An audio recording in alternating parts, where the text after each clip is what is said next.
Hello નમસ્તે friends, સ્વાગત કરું છું તમારા બધાનું મારા એક નવા વિડીયોમાં, જેની મેં શરૂઆત કરી છે રાતના ટાઈમથી.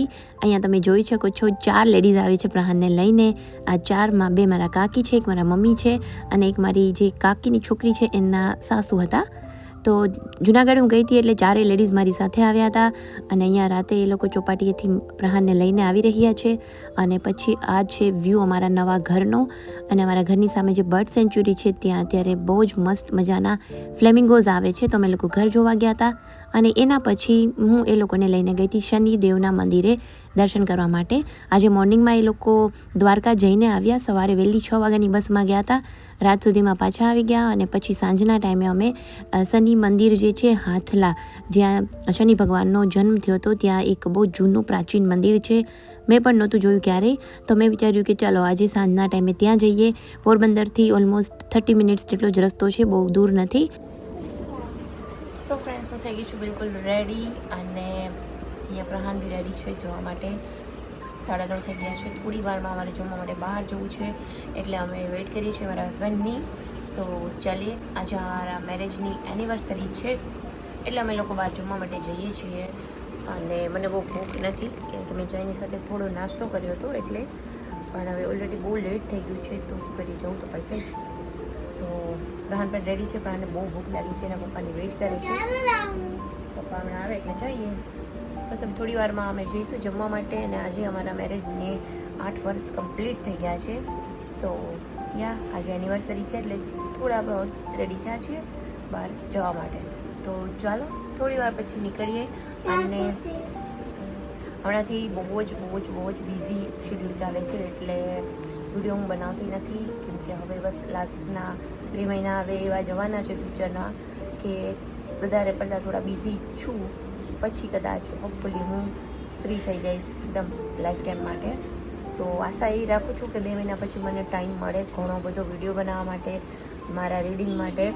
અને અત્યારે હું ફ્રી થઈ છું. મારા મમ્મી, મારા કાકી, ગેસ્ટ બધા ઘરે આવ્યા હતા તો એ લોકો 2 દિવસ રોકાણા અને આજે એ લોકો મોર્નિંગમાં જતા રહ્યા છે. સો ફરીથી રેડી થઈ ગઈ છું હું. અને અહીંયા મારી બુક જે છે મેડિટેશનની એ વાંચું છું કેમ કે હમણાં ઘણા દિવસથી હું જુનાગઢ હતી તો મેં કંઈ રીડિંગ નથી કર્યું અને મેં નક્કી કર્યું છે કે રોજના 10 પેજ હું જરૂર વાંચીશ. આટલી નાની બુક છે તો 10 પેજ એકદમ આરામથી આપણે જો ધારીએ ને તો અડધી કલાક પણ ના થાય વાંચવા માટે. સો હવે જેટલું પણ મિસ થયું છે 5 ડેઝનું એ હું કવર કરવાની કોશિશ કરીશ. સો ચાલો વિડીયોમાં બને રહેજો. હવેથી મેં વિડીયોઝ ગુજરાતીમાં બનાવવાનું સ્ટાર્ટ કર્યું છે તો કેવું લાગે છે એ પણ જણાવજો. તો ચાલો થોડી વારમાં જઈએ બહાર જમવા માટે. હિંચકા હતા ને એ બધું થોડું ફેરફાર કર્યો છે.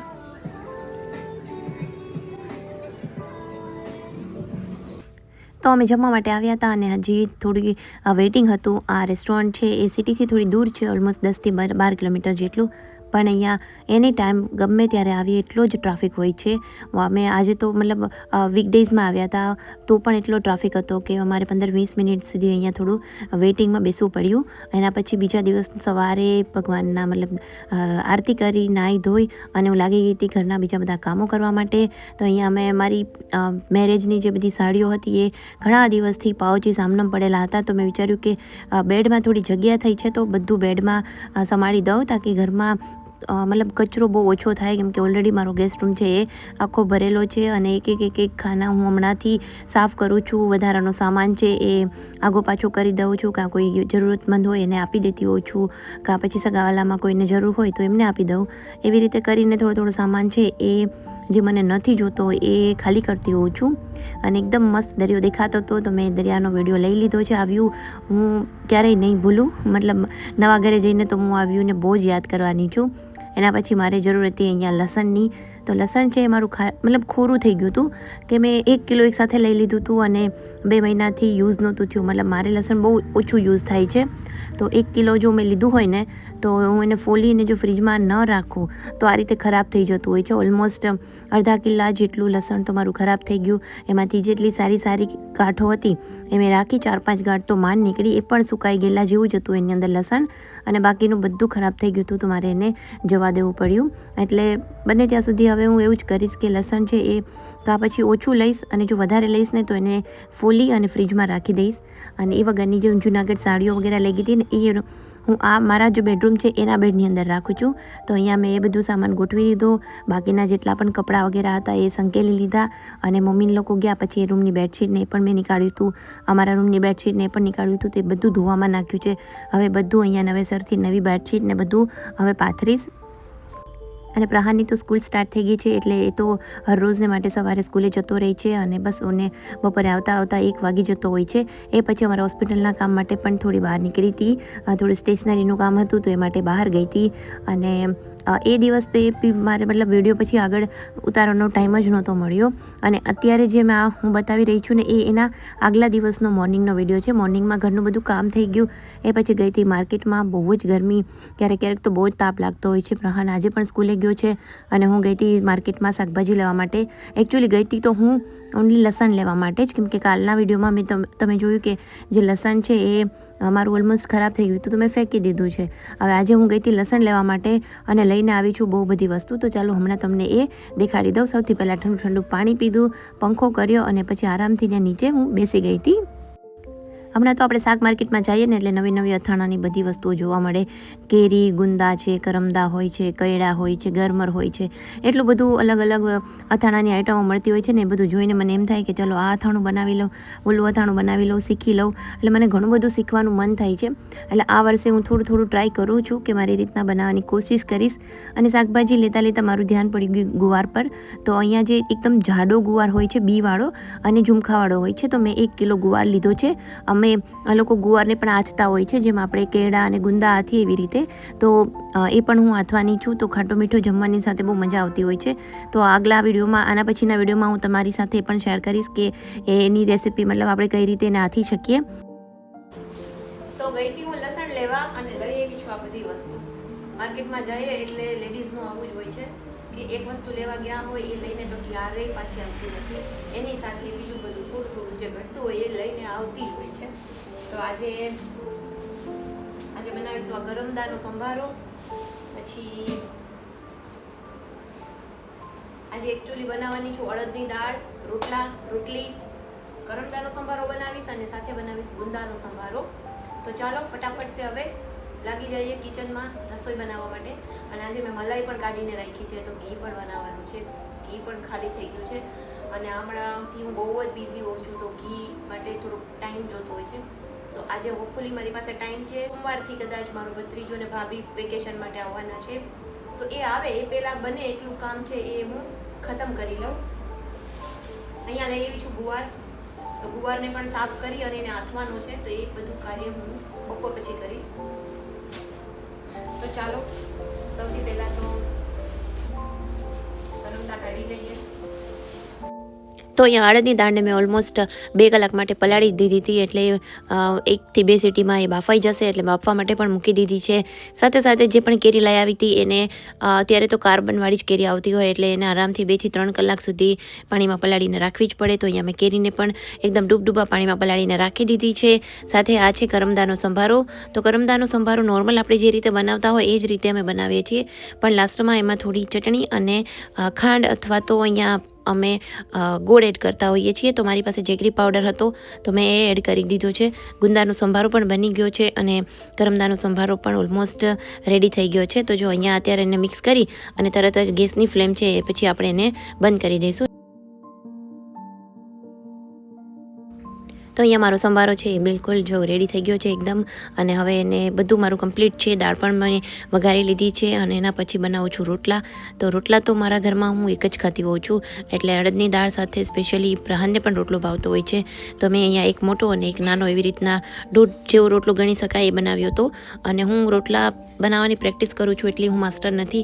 એટલે જ્યારે પણ મારી પાસે ટાઈમ હોય અને આવું કંઈક શાક બનાવ્યું હોય, જેમ કે રીંગણા બટેટા છે, અડદની દાળ છે, કે જેની સાથે રોટલો ખાવાની મજા આવતી હોય છે.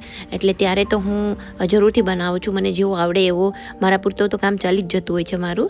એટલે મતલબ ચાલી જાય છે. જ્યારે પણ ગેસ્ટ આવવાના હોય ત્યારે હું જનરલી રોટલાવાળું મેનુ છે એ પ્રિફર જ નથી કરતી હોતું. અને કાં એકદમ કોઈ ઘરના મેમ્બર હોય કે જેને આપણે કહી શકીએ કે આ તમે રોટલો બનાવી નાખો રોટલા, તો જ હું એ ટાઈપનું કોઈક મેનુ સજેસ્ટ કરતી હોઉં છું. બાકી તો જનરલી રોટલી પરાઠા અને ભાખરીને એવું જ ચાલતું હોય છે. તો અહીંયા જો મારો જે લોટ છે ને એ મને એવું લાગે કે મારો લોટ છે કાં બહુ ઢીલો થઈ જતો હોય છે અને એટલે નીચેથી પડી જાય, અને કાં હું થોડોક એને કઠણ રાખું ને તો પછી એમાં ક્રેક્સ આવવા લાગે છે. હું મસળું છું પણ બહુ જ, બધા કહે કે લોટને એકદમ મસળવાનો, તો મસળું છું પણ બહુ જ મારા મમ્મીને લોકો કરતા હોય ને એના કરતાં તો હું વધારે જ મસળતી હોઉં છું. પણ મને એવું લાગે છે કે લોટ જે છે ને એ જાડો પાતળો રાખવામાં જ મારી કંઈક મિસ્ટેક એવી આવી જતી હોય છે. પણ જો અહીંયા રોટલો મારો બની ગયો છે અને એમાં ભમરા નથી પડતા, ખાવા જેવો તો હોય જ છે. એટલે એટલું બધું બહુ મને ટેન્શન નથી આવતું હતું. તો જો એક મોટો રોટલો અને એક નાનો એવો રોટલો બનાવ્યો છે. નાનો જે રોટલો છે એ જોઈને પ્રહાન એમ જ કહેશે કે મને ખાવો છે. જ્યારથી પ્રહાન ઉપર રમવા જાય છે ને દિશાલીના ઘરે, ત્યારથી એ રોટલા ખાતા શીખી ગયો છે. એને પહેલેથી ભાવતા હતા. ઘણી વખત જ્યારે હું કે મારા મમ્મી કેમ કંઈ બનાવીએ તો એ ખાતો હોય છે, પણ જ્યારથી ઉપર રમે છે ત્યારથી એ સ્પેશિયલી અડદની દાળ અને રોટલો છે એ મેનુ એ ખાતા શીખી ગયો છે. એટલે એ મારા માટે એક સારી વાત છે. પછી બપોરે જમી અને થોડી ફ્રેશ થઈ, થોડી વાર સૂઈ ગઈ હતી અને સાંજના ટાઈમે મારી ચા પીવું છું. અને મારું એક ફિક્સ રૂટીન છે કે જ્યારે બી ચા પીવું ત્યારે બુક્સ રીડિંગ જરૂરથી કરું છું. 2 પેજ તો 2 પેજ હું જરૂરથી વાંચતી હોઉં છું. અને એના પછી તરત જ કિચનમાં આવી ગઈ હતી, કેમ કે પ્રહાન કદાચ સૂતો છે અને કાં ગયો હશે રમવા માટે ઉપર. એના આજકાલ 2 જ કામ રહેતા હોય છે. અને અહીંયા જો આ છે મેં આઈક્યામાંથી લીધું હતું બહુ ટાઈમ પહેલાં. અને જનરલી જો આ ધનિયા મતલબ ધાણાભાજી છે કે જેને મેં એકદમ વોશ કરી લીધી હતી, અને પછી આવી રીતે આમાં નાખીને અને ફેરવીએ ને જેમ મશીનમાં કેમ કપડાં સુકાઈ જતા હોય છે એવી રીતે આમાંથી જેટલું પણ એક્સેસ વોટર હોય છે ને એ બધું નીકળી જતું હોય છે. અને એકદમ કોરા પત્તા હોય છે, એકદમ કોરા થઈ જતા હોય છે કે જેથી એને આપણે આરામથી સ્ટોર કરી શકીએ અને ખરાબ નથી થતી હોતી. આપણે બજારમાંથી લઈ આવીએ અને તરત જ એને ફોલ્ડ કરીને રાખી દઈએ તો એ દવાવાળી હોય છે, તો ઘણીવાર બગડી જતી હોય છે અને આપણે જ્યારે યુઝ કરીએ ત્યારે એને વોશ કરવી પડતી હોય છે. પણ એના બદલે હું આ ટ્રીક હવેથી યુઝ કરું છું. આ મશીન મેં બહુ જ ટાઈમ પહેલાં લીધેલું હતું, પણ જનરલી હવે મેં એને કાઢ્યું છે કે હવે આ સિઝન આવશે કે જેમાં ધાણાભાજી મોંઘી પણ મળશે અને ઓછી પણ મળશે, ત્યારે આ ટ્રીક બહુ જ જરૂરી હોય છે. આ જ રીતે આપણે એને મેથીની ભાજી, તાંદળિયાની ભાજી, પછી પાલકની ભાજી બધાને સાફ કરી અને આવી રીતે આમાં થોડું ફેરવી દઈએ ને તો એનું બધું પાણી નીકળી જાય, એકદમ ડ્રાય થઈ જાય, તો એને સાચવવામાં એ લાંબા સમય સુધી રહે. અને એ પછી જો રાતનો વ્યૂ છે, આજે બહુ જ ઠંડો પવન આવતો હતો, તો મેં કીધું કંઈ વાવાઝોડું નથી આવવાનું ને, એટલે એવો ડર લાગે કેમ કે પોરબંદરમાં જનરલી ચોમાસા પહેલાં આવું મતલબ હવા અને ઠંડી રહેતી હોય છે. તો જો એકદમ મસ્ત ઠંડુ ઠંડુ વાતાવરણ છે અને હું અહીંયા આરામથી ઊભી હતી. મારા હસબન્ડ પણ આવી ગયા છે. તો ચાલો આ વિડીયો અહીંયા જ એન્ડ કરીએ. વિડીયો ગમ્યો હોય તો લાઇક, શેર અને સબસ્ક્રાઈબ